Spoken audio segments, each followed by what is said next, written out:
This is the Late Round Podcast with your host, JJ Zacharisa.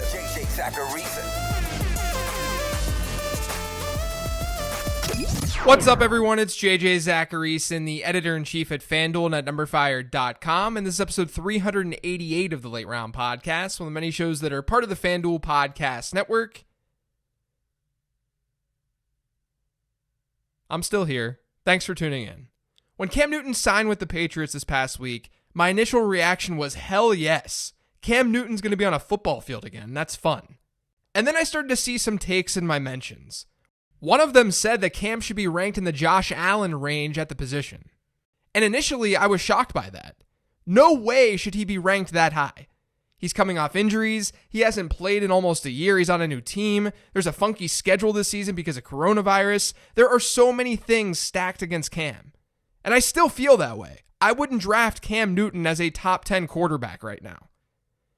But I should note that he does have that type of upside. We've basically seen it every healthy season of his career. So then I built out the projection for Cam. He comes out as a mid-range QB2, as the QB17. And that was a conservative projection given all the question marks that I just mentioned. But like I always say, when drafting quarterbacks late, you should be shooting for upside. Cam has that upside. He's been a top 4 quarterback in 4 of the 5 seasons where he's played at least 15 games. That's why his rank is higher than his projection for me. I have him at QB 14, basically in a tier with guys like Aaron Rodgers and Matthew Stafford. And there's a very easy argument to make, considering we're striving for upside, that Newton should be ranked as a top 10 quarterback in some leagues.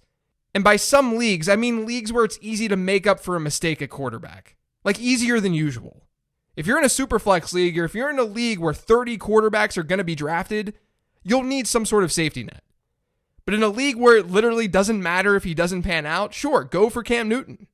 I wanted to share all that because, number one, people asked me where I ranked Cam Newton after this signing. But number two, this is the game theory thought process that goes through my mind when this stuff happens.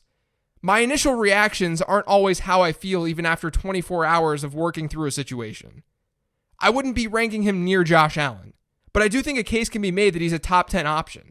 And that's not something that I thought that I'd be saying when this news initially broke. Now, before getting into the questions this week, I want to let you guys know that the next UFC event is set to take place on Fight Island, and FanDuel is celebrating the highly anticipated action with one of its biggest MMA contests yet. For just $8.88, enter FanDuel's $200,000 Saturday UFC Super Octagon and compete for your share of the $200,000 prize pool, including a $50,000 first place prize. Someone is going to win $50,000 on July 11th, and it might be you. For more details, visit FanDuel.com or download the FanDuel app today. Eligibility restrictions apply. The first question this week is, of course, related to Cam Newton. It's from @JHolm33. Does Cam joining the Patriots make any Patriots players a better draft value? I think this is the bigger question to ask. This is more important than where we should rank Cam Newton. But in short, I don't think so. I don't think Patriot players get significantly better from this move. I think you might feel more confident in someone like N'Keal Harry, but a huge problem and something that happened in my projections is the fact that these pass catchers are likely to see less volume now because the Patriots are now projected to be a better team. When a team is good, or when a team is seeing positive game scripts, the pass catchers then see less volume. That's somewhat of a concern. And you might say, but they're going to score more touchdowns because they have Cam Newton. And that's not wrong, but Cam Newton's also a player who's going to absorb some of that. We know that he's going to find the end zone on the ground, so the impact isn't felt as strongly. So the issue I'm going to have with the pass catchers there is that I would assume the market reacts in a really, really positive way. And I don't think that's totally wrong. I think that the market should react in some sort of way positively, but I'll likely not react to that same degree. Meaning I'm still out on those guys for the most part. But then with the run game, you have to still be concerned about touchdown upside. And even more so now. A healthy Cam Newton is going to steal goal line work. He's also likely going to run the ball more than a typical quarterback. So not only does that shrink the rushing share for these running backs, but it shrinks the touchdown upside. So I'm not really into those guys this year. And that probably includes James White, depending on where his ADP moves. If it doesn't move, then that's great. I'll draft James White. If it moves up, I might be out. I've seen people cite Cam Newton's tendency to throw to Christian McCaffrey as a good thing for James White. But in 3 seasons prior to McCaffrey, the Panthers ranked 31st, 32nd, and 31st in running back target share. White is better than anything they had in Carolina previous to CMC, but it's important to not overfit that type of number. So overall to me, most of the output for the players in this offense remains relatively neutral. The problem is that the market probably won't view it that way. This next question is from @Beard06. Is there a method of streaming kickers and defenses that's noteworthy? Yes, I get irritated when people say kickers especially are completely unpredictable. And I talk about the defensive process on the show all the time in season when I do my matchup show. But for both positions, you want teams in positive game scripts. For kickers in particular, you also want teams who are bound to score points. The best teams in raw field goals are generally teams who are moving the ball and scoring, generally. That's not always the case because some teams just end up sucking and can't find the end zone. But you want to target good offenses for extra points too. For defenses, target defenses who are big favorites and who are also facing bad quarterbacks, objectively bad ones. That's the way I can describe the two processes at the highest level imaginable. But you can be better than your league mates at streaming those positions. This next question is from @K19Trust. Hey JJ, love the pod and the pause game this offseason. If you had to choose one breakout quarterback going outside the top 10, who would that be for you this year? I think Daniel Jones is an obvious choice outside the top 10. He's a second-year player, he has the rushing juice, the weapons are there, and he flashed upside last year. He had 4 top 2 performances in 3 games with 30-plus points. So I think Jones makes sense for this question, and his ADP over the last month on Best Ball 10s has been QB 13. So he fits the criteria for this particular question. This next question is from @53 is the Mike 1. Why are some analysts so sure the Bears offense will all of a sudden flourish outside of Allen Robinson? Trubisky and Foles are below average, to put it nicely, and Nagy refuses to use Montgomery and Cohen adequately. Now, I haven't seen analysts say that the Bears offense is going to all of a sudden flourish outside of Allen Robinson. It's more so that there are interesting players in that offense you can draft late, specifically Anthony Miller and Tariq Cohen. I'm not really buying into David Montgomery. I just don't see the path to him having a really high ceiling. You've likely got a cap target upside, and he was already set up really well to score touchdowns last year. He was tied for 3rd in goal line touches. He just couldn't convert.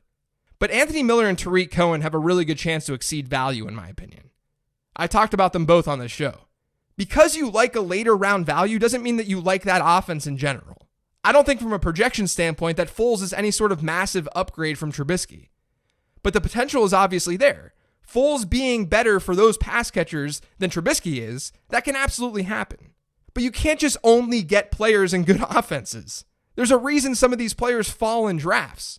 It's not always just talent driven, it's situation driven, and that's partially what's happening with Cohen and Anthony Miller. So I'm not sure anyone is saying that they're going to flourish. Maybe I'm wrong and maybe I'm missing that, but I haven't seen that. I think it's more so that analysts like myself are pointing out values, because it's not a necessity to be in a good offense to then be good in fantasy football. It certainly helps, but it's not everything, especially when you're in the late rounds and it's hard to find higher volume players and good offenses to begin with. This next question is from @MReader123. Is Adam Troutman a threat to Jared Cook for 2020? I feel like Cook is a steal. So on Monday, I'll have an episode for you guys on low-key regression candidates. And spoiler alert, Jared Cook is on that list. I don't think Troutman is much of a threat given he's a rookie tight end. But I'm not very high on Jared Cook this year. I'll tease Monday's show with that. There are reasons to be low on Jared Cook. And Monday's show will lay that all out. And it has nothing to do with Adam Troutman. This next question is an email. It says, hey JJ, hope this email finds you well. It does. I like Higbee, but I'm nervous about Everett coming back healthy. Given how much 12 personnel the Rams were playing by the end of last year, do you think he's a good late round tight end target? Along those same lines, how do you feel about taking multiple late round tight ends and quarterbacks and dropping them if they don't pan out early in the season? All the best, Nick. So I don't necessarily like taking multiple players at those positions because we likely won't have a clear picture or a clear enough picture like you want. So there's sometimes dead weight. But tight ends and quarterbacks also have worse trade value because of the positions that they play. So you're not extracting as much value with those picks. Like, depending on bench size, it's fine to draft multiple players at both of those positions. I'm just saying don't go crazy since we know the hit rates for those guys isn't amazing. And we know running backs and wide receivers are more valuable. Basically, if you hit on those positions late, if you hit on running back and wide receiver late, you're in way better shape. But I'd be more inclined to take a lot of tight ends before a lot of quarterbacks. Now, as for the question about Higbee, that seemed to be the topic of conversation this week on fantasy Twitter. There was lots and lots of Tyler Higbee hate. I can tell you that I have Higbee right at his ADP. I haven't drafted him a ton, and in startups this offseason, I have a lot of Gerald Everett, just given the cost to acquire. Higbee really didn't break out until not just the shift to more 12 personnel for the Rams, but also Gerald Everett getting banged up. In his range of outcomes this year is Everett seeing a lot more volume than we might expect, at least compared to the tail end of last year. But Higbee balled out. It's going to be tough for the Rams to just keep him in the garage. That's why I understand and get where his ADP is. Especially, too, because the Rams should be a little bit more pass-friendly this year in terms of how they're scoring touchdowns. In a normal fantasy league that the majority of you guys listening to this play in, you probably don't need to get Gerald Everett. You don't need to draft Gerald Everett. It's very likely that the only way he's relevant in a non-best ball league, a non-best ball format, is going to be with an injury to Tyler Higbee. We just don't see multiple tight ends as super relevant in fantasy year over year. But it's good to have him ready on the waiver wire. And I think he's a good buy in Dynasty considering he's a free agent next year. This next question says, why are people so split on Josh Jacobs this year? First round pick with great hands and fractured his shoulder in either week 5 or week 7 and played through it. I've seen rankings from RB6 to RB31. Yeah, I mean, RB31 is pretty nuts. I have Jacobs at RB11 right now, which is basically around his ADP. But the fear with Jacobs isn't so much whether or not he can catch passes. I actually thought that he would do a lot more of that during his rookie year. It's just how the Raiders are going to deploy him. He was fairly game script dependent last year when Jalen Richard was stealing a lot of receiving looks. And now Richard is back, and they drafted Lynn Bowden. Those are two pass-catching backs who are bound to steal looks from Josh Jacobs. But Jacobs should still see plenty of work on the ground, and I actually think that you could bet him as a longer shot to lead the league in rushing this year. I just worry about his pass-catching ceiling. I think others are worried about that too. But I have no idea what the person ranking him at RB31 is worried about. This last question says, is it crazy that I am ranking McLaurin over A.J. Brown? Brown dominated in yards after the catch last year, but that should regress while Washington can't get any worse. I don't think it's crazy at all. My projections currently have A.J. Brown scoring fewer than 10 fantasy points more than Terry McLaurin this year. I've got Brown at 217 and McLaurin at 210. McLaurin absolutely can outscore him. And I think it makes sense to rather have McLaurin at his ADP versus Brown at his. During the month of June, you guys, according to Best Ball 10's ADP, McLaurin went 27 picks after A.J. Brown. That's insanity to me. Now keep in mind too, like I talked about on Monday's show, Tennessee's a regression candidate in terms of touchdown scoring and the rate that they scored touchdowns last year. They won't be able to sustain what they did a year ago. And Washington ran the second fewest plays in the NFL since 2011 last season. They're going to run more plays.